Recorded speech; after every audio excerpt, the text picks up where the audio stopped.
mapabag pa nato ang atong barangay. Sabi nga ni sa atong team assembly, makialam, makilahok, makiisa sa kitang tanan. Kay naadiri sa atong barangay opening sa atong tanan, ang ako lang ginahangyo sa inyo nga Lunes o Pabiyernes lang ang atong tanan except kung may emergency. Kay usahay gabi na mga tupa sa atong treasurer, sa atong secretary na mga yupa o inani na kung isipon nato taas ang adlaw para atong ilakaw ang gusto natong ilakaw sa atong barangay.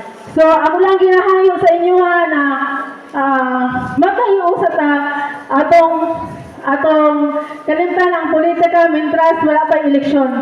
Maglaban-laban sa ta sunod eleksyon karon magkayo sa ta sa atong barangay.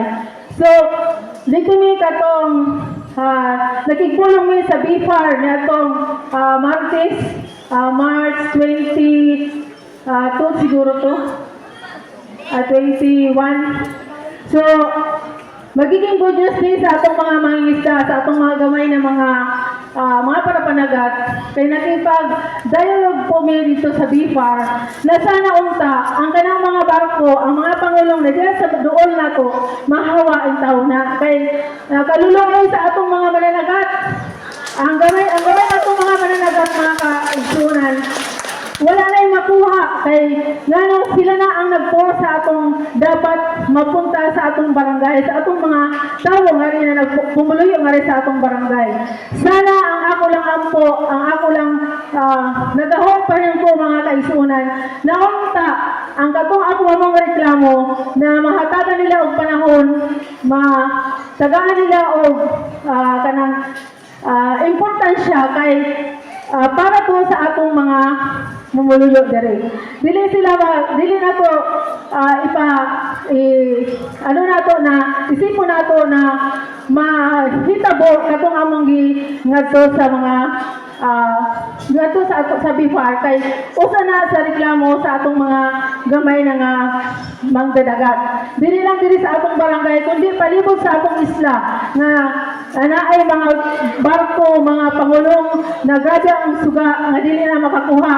Karong kuha na naka-observe mo mga kaisunan ang kuha sa atong mga mananagat. Gagmay na lang ang tawon nga pusit ang nakuha. Samantalang niadtong wala ta kakita nga may nagsuga diha, daghan kaayo sila og kuha.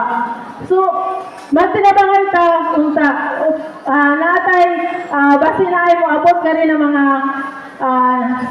sa to para magpetisyon anang mga pangulong diha dili ta magduha-duha nga makisangkot ta mupirma ta nga ato nang pahawaon sila kay nangako pa ang BFAR na himuan nila og paagi hinaot pa nga dili madala sa politika o unsa pa man ang mga pamaagi na madungog ang among hinaing para sa ilaha.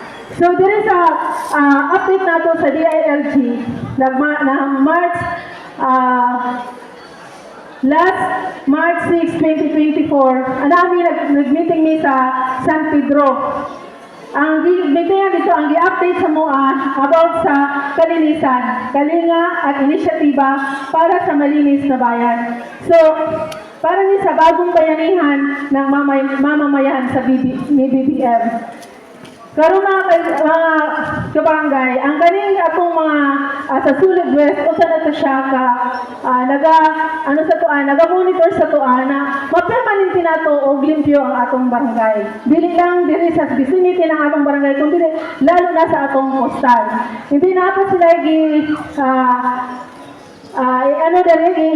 na ang kalinisan program is a convergence initiative to consolidate all efforts of the government to maintain and provide a healthy and safe environment for all the capacitating local government units and enabling community participation anchored on a new bond of bayanihan. So, impose ni, ipatupad ni sa atong DILG.